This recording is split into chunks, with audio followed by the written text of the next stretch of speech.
I really am born to look at the design of absolutely everything. It's a problem because everything draws my attention. I'm constantly looking at everything in the world thinking, well, that could have been done better, or what were they thinking?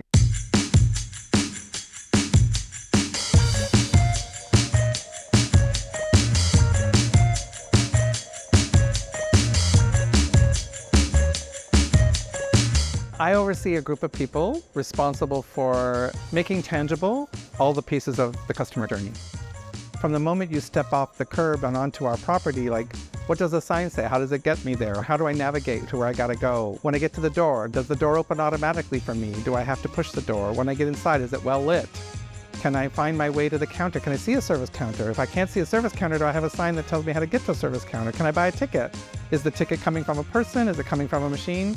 If somebody's already decided what service we're going to give, i.e. the station services and all those folks, then we're just the people who turn it into something real.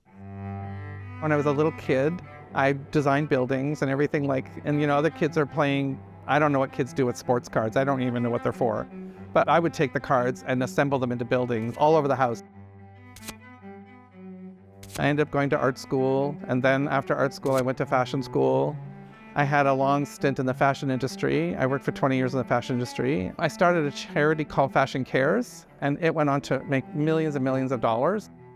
That led me to go into interior design business. And then when I was in the interior design business, it wasn't really enough, and I realized I needed to go to architecture school. So I went to architecture school, become an architect. All of the sort of angles that I worked on in those industries was really about the design of everything. Even when I was in architecture business, nobody was asking me, what do I think is going to hold the building up?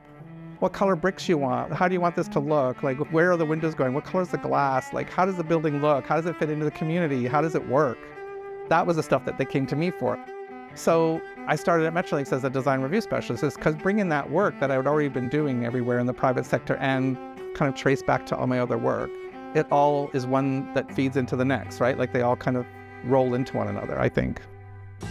The best part of my job is seeing things that actually work that we were involved in. When something's happening and we provide feedback and we change something, let's say we talk everybody into putting another means of like an elevator, or we get someone to put a bridge somewhere else, or we make changes that we know will help the customer. When that actually happens, that's like a win-win. You're really happy. Finding those little wins along the way is kind of what drives us forward. Because it's the little wins, the accretion of a whole bunch of little wins that make it work. We really do provide a comfortable service. And it's to come in and sit down and have a peaceful ride and listen to your music. I think that the future is in some of the technology that's out there. I think the technology is going really quickly. It's like the telephone. 2007 iPhone came out, and now if I look around this hall, everybody walking through here has got their phone in their hand.